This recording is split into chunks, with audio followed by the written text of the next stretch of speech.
Pauline Pucciano.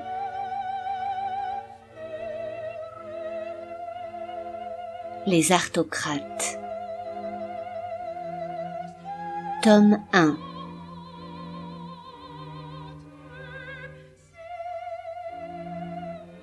La part obscure.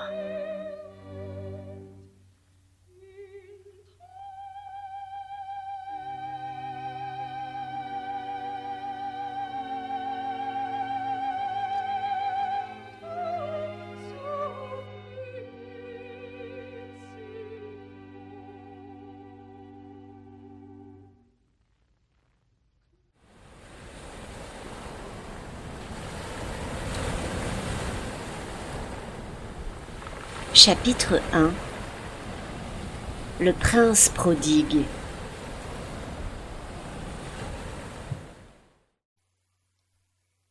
Bleu et rose était l'aube sur la mer, bleu d'une pâleur liquide, rose d'une vapeur aérienne, le bleu et le rose fondus en une matière éthérée, dont ils n'étaient plus les simples couleurs, mais la substance ineffable. L'horizon brumeux et nacré lavait les yeux et l'âme de Gaspare, et il se sentait comme à chaque matin en mer, pur et recommencé. Une vague angoisse l'étreignait cependant aujourd'hui. Selon ses cartes et ses instruments, selon ses mathématiques, qui jamais ne se trompaient, il verrait la côte, plein est, dans les heures à venir. Les 18 mois qu'il avait passés en mer étaient comme un songe qu'il avait du mal à quitter, et lorsqu'il porta les yeux vers l'Orient, et qu'il vit des flamboiements incendier le ciel à l'horizon, il ne put s'empêcher d'y lire un avertissement funeste. La lumière cuisante du soleil, celle qui dardait ses rayons brûlants sur la peau salée des marins et qui asséchait leurs lèvres, allait détruire l'équilibre merveilleux du point du jour. Le retour à Marsilia allait détruire, aussi impitoyablement, la fragile paix intérieure qui rayonnait en lui. Le capitaine qu'il était se sentirait déguisé dans les vêtements du prince qu'il ne voulait pas être. Des vêtements trop précieux, trop brodés, trop chatoyants, qui jureraient avec sa peau hâlée, ses cheveux à la diable. Il lui faudrait se réaccoutumer au feu ininterrompu des saillies et des railleries, et abandonner le silence de la mer, la contemplation muette, la méditation où l'esprit, touché par la grâce de l'humilité, s'abîme dans le corps. Il la devina, longtemps avant de l'apercevoir, puis il entendit la vigie crier « Terre !» et, dédaignant de prendre sa longue vue, il attendit qu'elle grossisse lentement, comme dans une monstrueuse et inéluctable gestation, jusqu'à atteindre une taille suffisante pour boucher l'horizon, encombrer tout l'espace, étincelante, aveuglante, fascinante de couleurs et de reflets, de formes et de détails, au pied du volcan impassible. Marsilia, la cité des artocrates. Célèbre dans toute la baie, de Porcharis jusqu'aux confins cartographiés, la cité exportait dans tout le monde connu ses tableaux, ses statues, ses poèmes et ses partitions. 18 mois auparavant, Gaspare avait affrété la Liberta et rempli ses cales de trésors artistiques. Aujourd'hui, il revenait pour déverser des flots d'or, d'argent, de bronze dans les caisses inépuisables de la cité. On murmurait dans tous les ports que les artocrates possédaient tellement d'or qu'ils faisaient couler les pièces de monnaie pour en faire des statues qu'ils jetaient au fond de la baie. On racontait que la reine, Lorenza Albarreño, se baignait dans des essences rares et brûlait ses vêtements de soie après les avoir portés une seule fois. Quand il entendait de pareils contes, Gaspare, qui savait que sa mère avait des goûts simples et que l'eau dans laquelle elle se baignait n'était même pas parfumée, souriait d'un air énigmatique et s'amusait parfois à ajouter un détail fabuleux. On disait aussi, à voix plus basse, qu'aucune jeune fille nubile n'était vierge dans Marsilia, et que les artocrates se livraient à des actes de fornication effrénés dans des bassins d'émeraude emplis de vin capiteux. Gaspare ne donnait jamais son nom de famille. Dans toute la baie, les marins le connaissaient sous le nom de capitaine Gaspare, et rares étaient les étrangers qui savaient qu'il portait le nom des Albarreño. Les membres de son équipage, par une sorte d'accord tacite, n'en soufflaient mot. Gaspare s'était étonné tout d'abord de cette discrétion inusitée, Puis il avait fini par comprendre que la honte qu'il ressentait lui-même, cette honte particulière liée à la célébrité, avait fini par rejaillir sur ses matelots. La proximité d'un Albarreño les exposait à toutes sortes de questions pénibles, à des demandes louches, à des agressions injustifiées. Les aristocrates étaient admirés de loin, dans la poudre d'or de leur île lointaine, mais s'ils s'étaient avisés de se mêler à la plèbe, on les eût détroussés, frappés, peut-être tués, par dépit de les voir si proches et de ne pas être eux. Le statut de marin les préservait de tout cela. Les marins n'étaient ni d'ici ni d'ailleurs, ils étaient de la mer avant tout. Ce n'était malheureusement pas le cas des princes, même si leur cœur avait été trempé dans l'océan. Le second avait déjà prévenu les quelques voyageurs qui avaient payé leur place à bord de la Liberta. Gaspare les considéra un moment, conscient que leurs existences, artificiellement mais agréablement soudées par le compagnonnage du voyage, allaient s'éparpiller aux quatre vents. Le jeune Adriaen, du haut de ses 11 ans, avait enchanté leur veillée sur le pont principal lorsque le temps le permettait. Son chant, d'une incroyable pureté, allumait quelque chose dans la nuit, quelque chose qui vous prenait à la poitrine et vous élevait vers le ciel. Originaire d'un port lointain, il avait passé près de 6 mois à bord de la Liberta, et ses yeux brillaient ce matin d'une excitation qu'il avait peine à contenir. La gloire de Gabrielo Baccio, surnommé l'ange de Marsilia, avait rayonné jusqu'à lui, et un arrangement probablement ruineux pour sa famille avait été trouvé pour qu'il pût perfectionner son chant auprès du grand cantatore. Gaspare ne connaissait pas très bien Baccio, même s'il l'avait de nombreuses fois entendu et admiré, mais il connaissait suffisamment le quartier del Arte pour ne pouvoir imaginer sans douleur ce qu'il adviendrait là-bas de ce jeune garçon sensible et crédule. À quelques pas de l'enfant se tenait, un peu en retrait des autres, un couple de voyageurs venus d'une obscure cité des montagnes. Gaspare avait d'abord éprouvé une certaine méfiance envers eux, à cause de cette pierre précieuse, étrangement greffée sur leur front, qui émettait parfois une lueur surnaturelle. Mais cette méfiance avait été vaincue par la cordialité et la simplicité de leurs manières, ainsi que par l'intelligence très vive de leur conversation. C'étaient là des manières qui n'avaient pas cours à Marsilia, où l'intelligence servait toujours à se faire valoir, soit comme un plumage de parade, soit comme une armure de combat. Il avait passé de nombreuses soirées seul avec eux, à les entendre parler avec passion des intrigues politiques de leur minuscule cité, et s'était promis de les présenter à sa mère s'il en avait l'occasion, car il maîtrisait un art qui n'existait pas encore à Marsilia, et dont la reine serait sans doute friande. Une prêtresse de la mer, plutôt silencieuse, avait embarqué à Porcilla, et un groupe d'érudits qui s'exprimaient entre eux avec animation, en faisant usage d'une langue que Gaspare ne connaissait pas, étaient également à bord depuis plusieurs semaines. Ils avaient négocié un tarif spécial pour avoir le droit d'emporter une grande charge matérielle.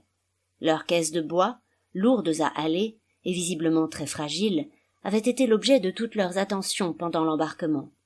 Gaspare était content de ne pas assister à l'opération inverse. Il fallait bien que le fait d'être capitaine et le fait d'être prince eussent quelques avantages. Il avait prévenu son second qu'il serait attendu au port et qu'il quitterait le navire le premier. La terre ferme, qu'il avait délaissée si longtemps, se vengea dès la première seconde. Le mal de terre le prit dès qu'il posa le pied sur le quai. Cette immobilité soudaine, cette solidité du sol, était un véritable supplice. Il avait conscience que sa démarche, habitué à épouser inconsciemment le roulis perpétuel de l'eau, faisait l'effet sur la jetée d'une danse d'automates. Pour la première fois depuis 18 mois, il se posa également la question de son apparence physique, de ses vêtements et de sa barbe, et ce fut dans une grande confusion du cœur et des sens qu'il aperçut la silhouette, gracieuse entre toutes, de sa sœur. Gemma avait encore embelli, du moins si l'on devait appeler beauté cette délicatesse, cette sophistication, cet artifice de chaque détail qui faisait d'elle une poupée vivante, c'est-à-dire une œuvre d'art à part entière. « Grand Dieu, Gaspare !» fit-elle d'un ton de tendre reproche. « Tu as dû utiliser intensivement tes 18 mois d'absence pour parvenir à ce résultat. C'est très impressionnant. » Gaspare était heureux de la voir, malgré le petit air ironique qui flottait toujours sur ses lèvres peintes. « Tu m'as reconnu, Gemma. C'est le signe que je n'ai pas encore atteint mon objectif. »« Rassure-moi, tu ne comptes pas te présenter comme ça devant maman. » Gaspare haussa les épaules. « S'il ne tenait qu'à moi. Comment va-t-elle ?»« Je la trouve fatiguée en ce moment, mais elle est égale à elle-même. Elle dévore toujours les livres, les concerts et les jeunes hommes. J'en serais presque jalouse si j'étais capable d'un sentiment aussi laid. » Il lui avait emboîté le pas, sans un regard pour la Liberta, dont les passagers commençaient à débarquer. Marsilia venait de se refermer sur lui, comme un piège de velours. Il reconnaissait tout, le tumulte du port, le parfum des épices, ainsi que l'odeur entêtante des pigments, et même l'ombre du palais qui, à cette heure, empêchait le soleil d'atteindre le rivage. Il entendait les échos lointains, d'instruments et de chants, des rires, des tintements de verre, de cristal, de porcelaine, mêlés à ces voix plus mélodieuses et aux intonations plus marquées qu'en n'importe quelle autre cité. Comme si la vie était ici une pièce de théâtre dans laquelle il fallait toujours donner la réplique la plus spirituelle. « Tu as fait bon voyage, mon frère. J'espère que tu rapportes de quoi renflouer durablement les caisses de la cité, et que nous n'aurons pas le déplaisir de devoir te renvoyer commercer de sitôt. »« Ne t'inquiète pas. Je vous rapporte de l'or à ne savoir qu'en faire. Mais la vérité est que vous vous portez très bien sans moi, Gemma, et moi, encore mieux sans vous. » Elle fit mine d'être piquée, et lui sourit un instant après avec coquetterie. « Viens, nous devrons faire plusieurs haltes avant d'oser nous présenter au palais. Cela fait au moins 10 ans que je n'ai pas marché côte à côte avec un rustre dans ton genre. Cela me donne l'impression de m'encanailler. » Elle le poussa presque dans l'échoppe d'un barbier, qui se répandit en courbettes à destination de la principessa, et qui, très poliment, s'occupa de laver, de parfumer et de tamponner les cheveux emmêlés de sel de Gaspare. Le contact du métal contre sa nuque et son cuir chevelu lui parut très froid, et la perte de ses cheveux lui fut désagréable. « Et pour la barbe, signore ?» demanda le barbier. « Signore ?» le gronda Gemma. « Est-ce ainsi qu'on s'adresse à un albaregno maintenant, à Marsilia ?» Le barbier, rougissant de confusion, commença une litanie d'excuses et de titres princiers qui mirent Gaspare au comble du malaise. « Toutes mes excuses, monsignore. Je n'avais pas reconnu vostra eccellenza. J'ose implorer le pardon de mio principe. »« Rasez tout, qu'on en finisse, » maugréa Gaspare. « Vraiment ?» fit Gemma d'un ton un peu contrarié. « Non, personne ne porte plus le menton lisse, c'est affreusement passé de mode. Faites-lui un bouc à la manière d'Apollonio Vitelli. »« Pourquoi veux-tu que je ressemble à un aristocrate ? » ?»« Tu devrais te sentir flatté. Vitelli est mon amant. Ce qui veut bien dire qu'il est aussi un arbitre des élégances.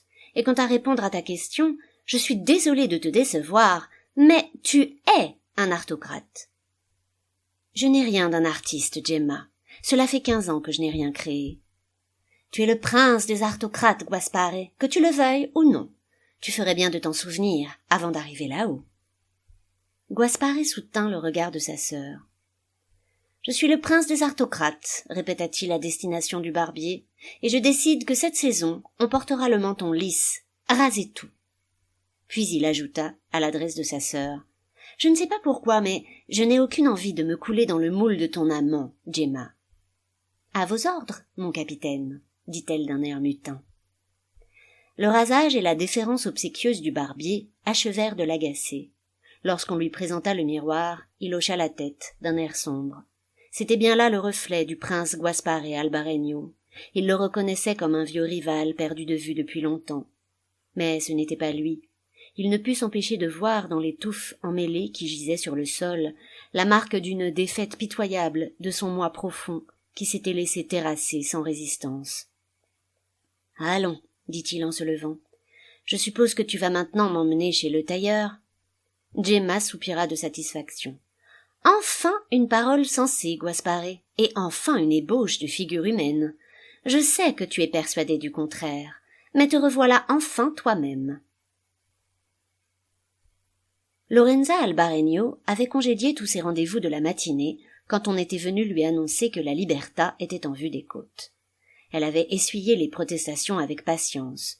Le consigliere, Lazzaro Calbi, avait pourtant un rapport urgent à lui faire, et le grand Apollonio Vitelli avait été très contrarié de ne pas pouvoir lui expliquer son dernier projet en détail. La dottoressa avait insisté 3 fois, elle ne savait pas pourquoi, mais tout cela attendrait. Elle voulait rester absolument seule jusqu'à l'arrivée de Gaspare. Elle voulait jouir, sans entrave, de l'imminence de son retour.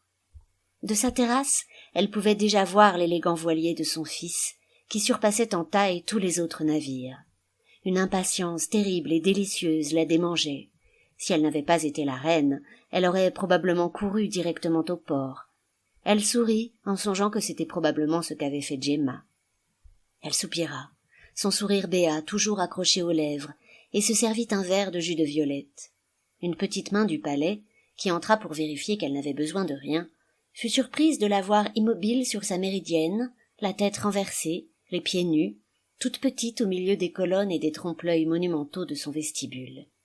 « Vous n'avez besoin de rien, Altezza ?» Lorenza s'était mise à rire. « Non, vraiment, c'est parfait, je voudrais juste arrêter le temps. » La petite main faillit répondre qu'elle ne savait pas faire ça, mais elle était au service de la reine depuis plusieurs semaines, et l'expérience lui avait enseigné que sa seigneurie prononçait souvent des phrases énigmatiques ou moqueuses auxquelles il ne fallait pas répondre. La joie qu'éprouvait Lorenza à l'idée de voir son fils aîné était si violente, si déraisonnable, qu'elle ne pouvait se permettre d'en exprimer le 10e devant qui que ce soit. Elle ne savait même pas si elle l'exprimerait devant lui. Cela dépendrait probablement de l'attitude de Gaspare, de la couleur de son regard, de la raideur ou de la souplesse de son maintien. Tout pouvait se dégrader si vite entre lui et elle. Il suffisait d'un mot, parfois même moins qu'un mot, une simple fausse note, pour qu'une colère vibrante et mutuelle les déchire pour plusieurs jours. Elle en souffrait, mais n'avait jamais pu faire autrement. Elle, d'ordinaire si calme, si pondérée, si maîtresse d'elle-même, elle qui était donnée en exemple pour sa contenance diplomatique, elle qui supportait les caprices de Gemma et les intrigues de Fabio, sans souffler mot, elle ne supportait pas le moindre reproche de la part de Gaspare. Chaque parole dure qui était sortie de sa bouche depuis son adolescence l'avait irrémédiablement crucifiée. Chaque reproche l'avait plongée dans une fureur dévastatrice. Elle avait 1000 fois essayé de ne pas tomber dans ses excès, et 1000 fois son amour furieux avait devancé sa raison et fait avorter ses résolutions. Elle ne pouvait s'empêcher de le préférer à ses autres enfants, et de le préférer dans des proportions inavouables. Elle ne pouvait pas non plus s'empêcher de lui faire payer cette préférence, dont il n'avait sans doute même pas conscience, quelle ironie, et d'attendre davantage de lui que des 2 autres. C'était comme si un Dieu cruel avait une fois pour toutes réglé l'économie de leur relation. Quelque effort qu'ils fissent, l'un et l'autre, ils n'arrivaient pas à sortir de ce labyrinthe dans lequel sa passion maternelle les avait enfermés. Cette fois, songeait-elle avec un élan de légèreté, peut-être dû au parfum des violettes, ce serait différent. 18 mois avaient passé depuis leur dernière rencontre. Elle ne chercherait pas à lui imposer quoi que ce soit. Elle voulait seulement profiter de sa présence, passer un moment agréable avec lui, échanger quelques précieux souvenirs. Mais il était arrivé si souvent qu'elle n'ait que des sentiments positifs à son égard, et que tout vole malgré tout en éclats au bout de quelques heures, qu'elle n'osait plus jurer de rien. Parfois, elle se demandait si l'amour maternel ne faisait pas plus de dégâts que l'absence d'amour maternel. Cette question lui paraissait ouvrir de profonds abîmes. Par la mer, comme le palais était identique à lui-même, identique à son souvenir, à tous ses souvenirs, un dédale de marbre et de luxe qui caressait vos yeux avec une douceur si extrême qu'elle en devenait parfois énervante et douloureuse. Tout était beau, à quelque endroit qu'on se trouvât. Les rampes, les escaliers, les encadrements des fenêtres, les vues sur le port ou sur la mer, les lustres, les fresques, les statues, les vases, les arbres, les parterres de fleurs, les plafonds ouvragés, les cheminées sculptées, les mosaïques du sol, les tapis, les poignées de porte, les tentures des lits, les pieds des baignoires, les chaises, la vaisselle et jusqu'aux carpes dans les bassins. Les perspectives étaient belles, les angles étaient beaux, les proportions donnaient à l'âme un sentiment de plénitude et de majesté, les jeux de lumière n'avaient pas leur pareil, et si chacun des éléments était beau séparément, leur mariage incessant, toujours changeant car on se déplaçait à loisir, faisait naître sans cesse des accords nouveaux, des harmonies subtiles. Chemin faisant, il tomba nez à nez avec le foudroyé. C'était une statue anonyme, vieille de plusieurs siècles, peut-être le plus grand chef-d'œuvre de Marsilia. Un homme était saisi, en pleine course, par une flèche qui l'atteignait en plein milieu du dos. On eût dit que c'était le spasme de la douleur, et non le talent du sculpteur, qui avait figé son corps dans cette position étrange, suspendu, d'une intensité bouleversante.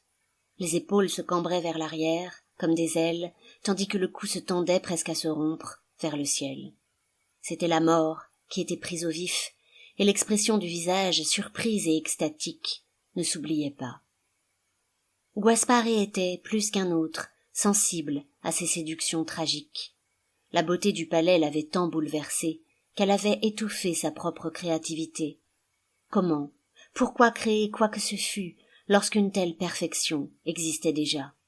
Que pourrait-il apporter de plus à ce monde? Les chefs-d'œuvre qui ornaient les couloirs, comme des pères sévères, avaient anéanti ses ambitions. Il avait pris la fuite. Il était de la génération de Margherita Barberiggi, qui s'était fait une place de choix parmi l'aristocratie, et il se souvenait d'elle, enfant, plus pleine d'intelligence que de talent. Elle avait réussi, alors qu'elle était moins douée que lui, et lui, il avait tout arrêté parce qu'il ne se trouvait pas assez doué pour prétendre réussir. Le foudroyé se trouvait à égale distance de 2 portes entièrement sculptées de bas-reliefs. La première était la porte principale des appartements de la reine. La seconde était la porte du roi.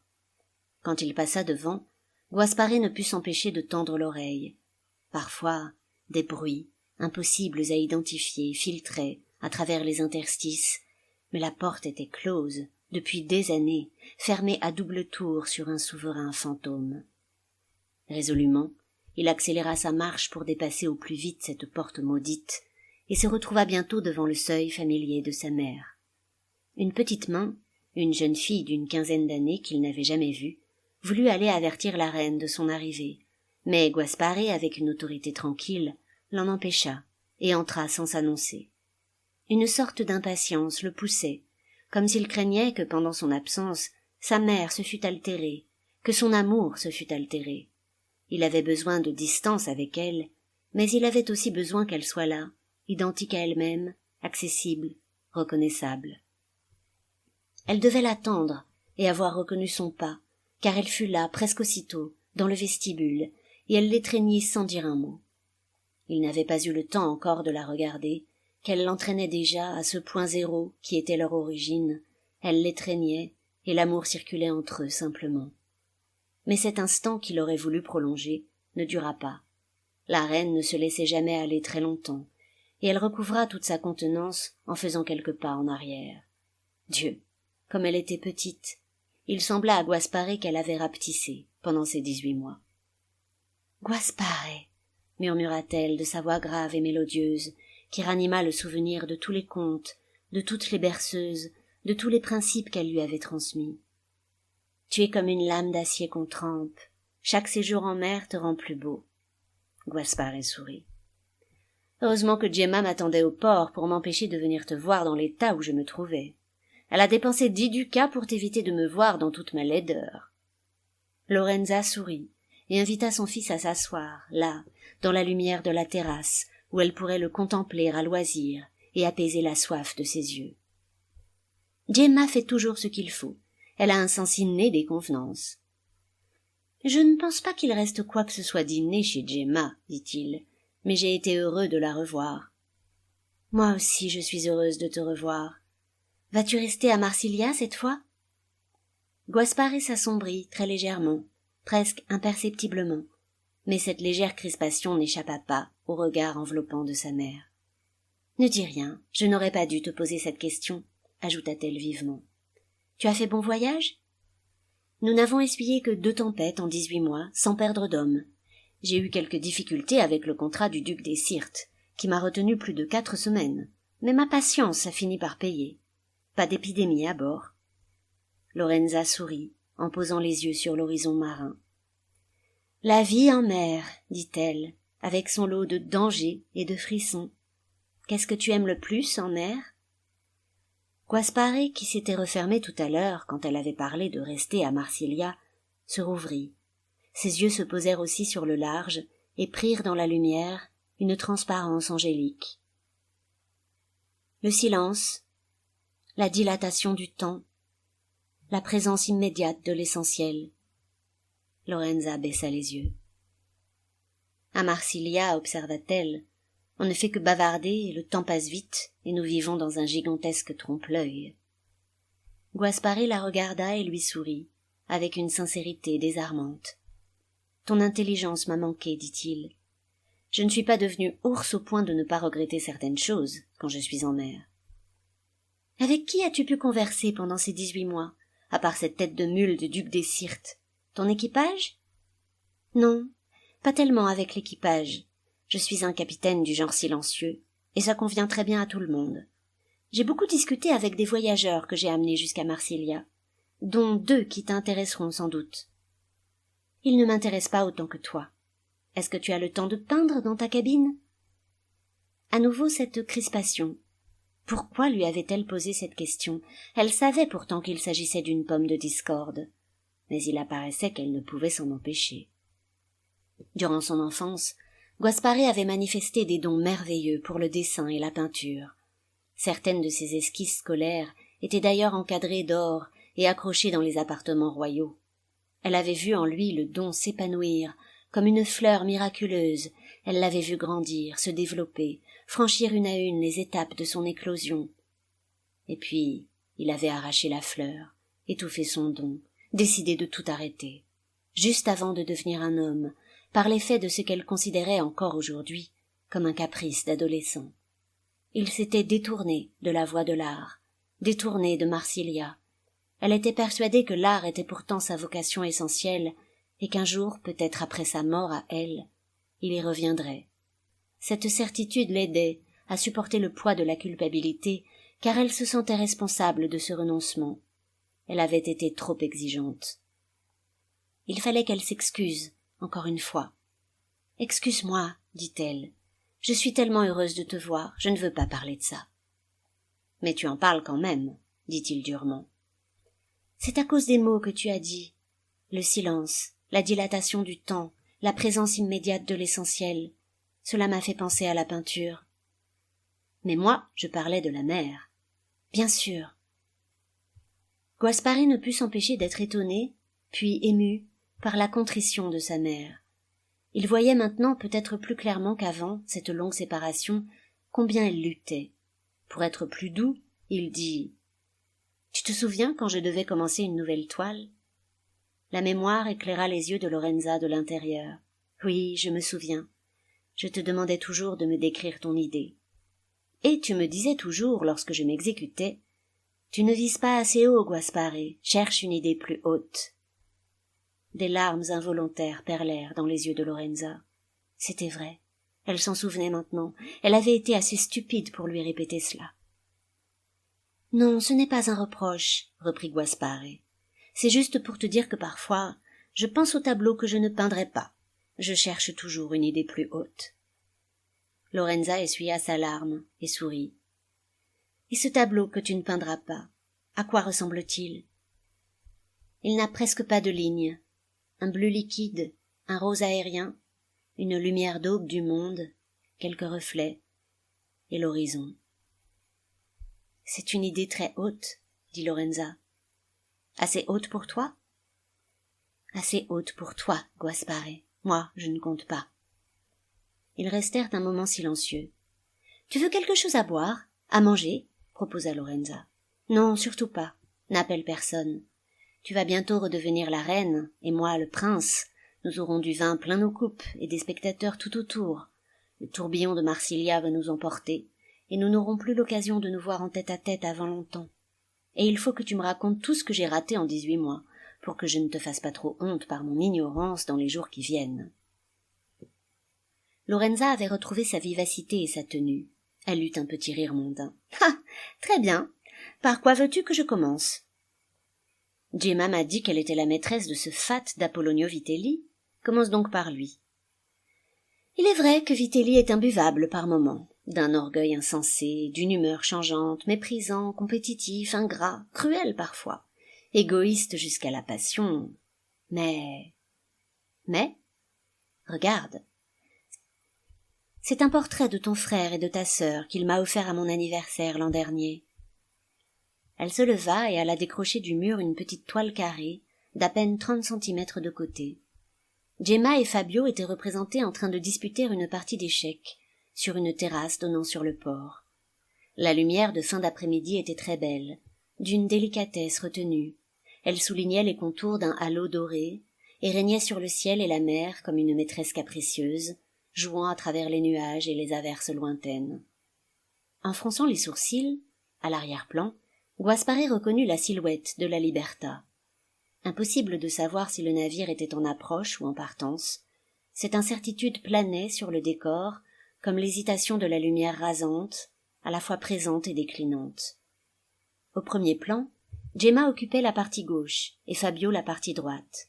Le tableau était légèrement décentré, à l'avantage de Gemma, dont la robe et le drapé occupaient une large place, tandis que Fabio, vêtu d'un costume sombre, d'une richesse classique et presque austère, se tenait en retrait, comme acculé au bord du cadre. Guaspare laissa errer un moment son regard sur la parure de Gemma. Vitelli avait étalé là, dans cette débauche de soie, de dentelle, de moire et de velours, une virtuosité qui forçait l'admiration. Chaque tissu semblait posséder sa manière particulière de refléter la lumière, de peser, de tomber et de plisser. La jeune femme, que ses vêtements enveloppaient comme un écrin, semblait dotée d'un éclat intérieur qui illuminait la peau de son visage, de ses mains et de ses épaules. La technique du sfumato que Vitelli avait utilisée était portée à son sommet. Une pierre précieuse, songea Guaspare, une gemme dans son écrin de velours. Son visage était tourné vers le spectateur dans un geste de complicité charmante. Elle était amusée et mutine, infiniment ressemblante, comme si Vitelli avait su capturer l'âme primesautière de Gemma pour la distiller et en enduire son dessin. De l'autre côté, Fabio était représenté en train de jouer, le visage rivé sur l'échiquier, concentré et grave. Son portrait était peut-être un peu moins fidèle que celui de Gemma, car Vitelli avait accentué sa ressemblance avec sa sœur, ressemblance qui existait, mais qui était d'ordinaire moins apparente. Son visage très éclairé se découpait sur une zone d'ombre du tableau, avec des contours plus heurtés.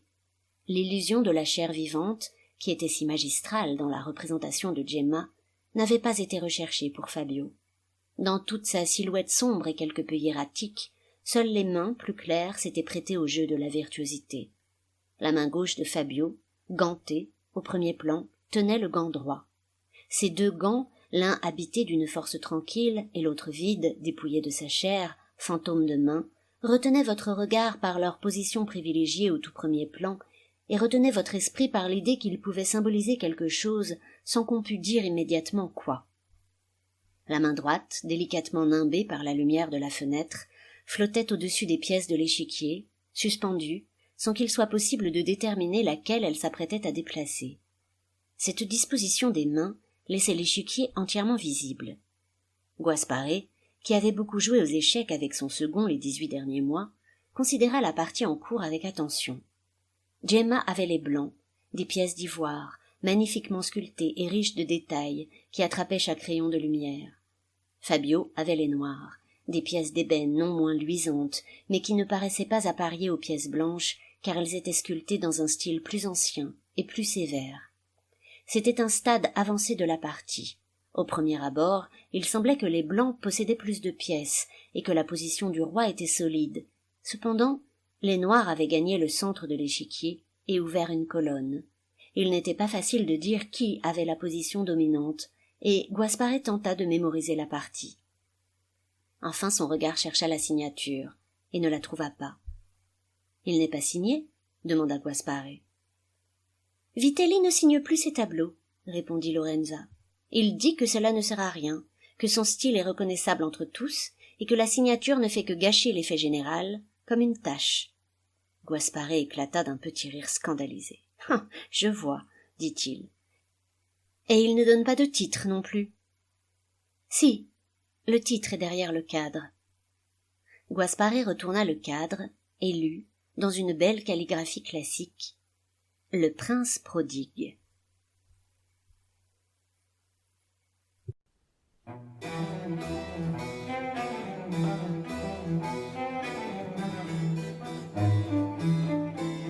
Chapitre 2. La petite main.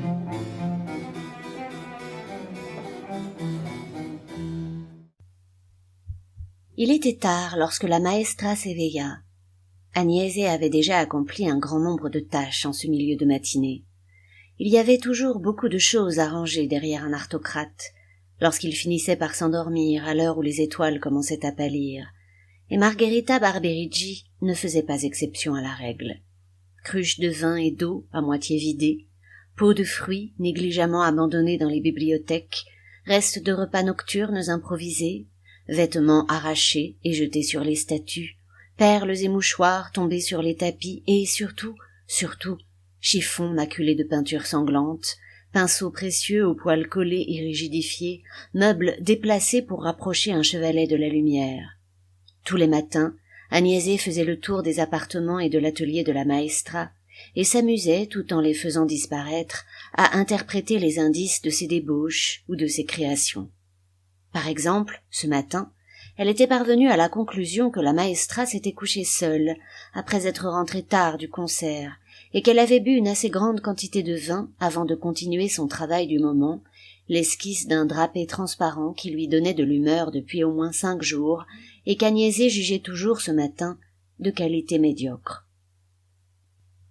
Dans son rangement rituel, elle avait été secondée de la manière la plus insistante et la plus indésirable qui soit par Pippo. Ce chat couleur crème, le favori, était au dire de la maestra gros comme un commerçant et paresseux comme un aristocrate. Il se distinguait par son instinct infaillible pour faire tomber les pots de pigments, répandre les plus petits os de cormoran aux 4 coins des appartements, et surtout pour enduire ses coussinets délicats de peinture ou d'huile avant de laisser ses empreintes légères partout, de sorte qu'Agnese lui devait souvent des heures de travail supplémentaires pour le lessivage des sols. Pippo, épuisé à cette heure par son travail de sabotage matinal, s'était couché de tout son long sur le seuil de la chambre, en plein passage, à l'endroit le plus incommode qu'il pût trouver. « Agnese, quelle heure est-il » La jeune fille soupira à part elle, mais ne s'offusqua pas de cette demande brusque. La maestra passait du sommeil à l'éveil en 1 seconde et ne disait jamais bonjour. Elle reprenait toujours le fil de la vie, sans manière et sans transition. « Il doit être environ 11 heures, maestra. »« Tu as vu le drapé ? Qu'en penses-tu » Agnese tourna 7 fois sa langue dans sa bouche avant de répondre. « Vous avez réussi le plissé, mais il y a encore à faire au niveau de la transparence. »« J'en étais sûre. Je voulais tout jeter au feu cette nuit, et j'aurais mieux fait. » Agnese attendit un instant. « Non, vous avez eu bien raison de n'en rien faire, » dit-elle prudemment. « Regardez en 5 jours comme le travail a progressé. » Il s'agissait là de l'une des tâches les plus ardues pour une petite main, et celles qui n'y montraient pas d'aptitude particulière étaient destinées à perdre leur statut. Laver, ranger, obéir, poser nu, connaître suffisamment les techniques pour exécuter quelque chose de très simple était à la portée de tout le monde. Mais donner son avis, là était le talent, l'art véritable qui ne s'apprenait pas et qui vous distinguait pour toujours.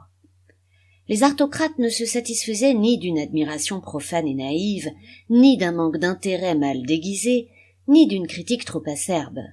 Il fallait avoir le coup d'œil, comprendre la démarche artistique, puis juger, avec bienveillance et sincérité, de la progression de l'œuvre. Il fallait louer l'ensemble et critiquer le détail, et puis un jour, quand on sentait que l'œuvre était finie, il fallait se taire et manifester la plus vive émotion.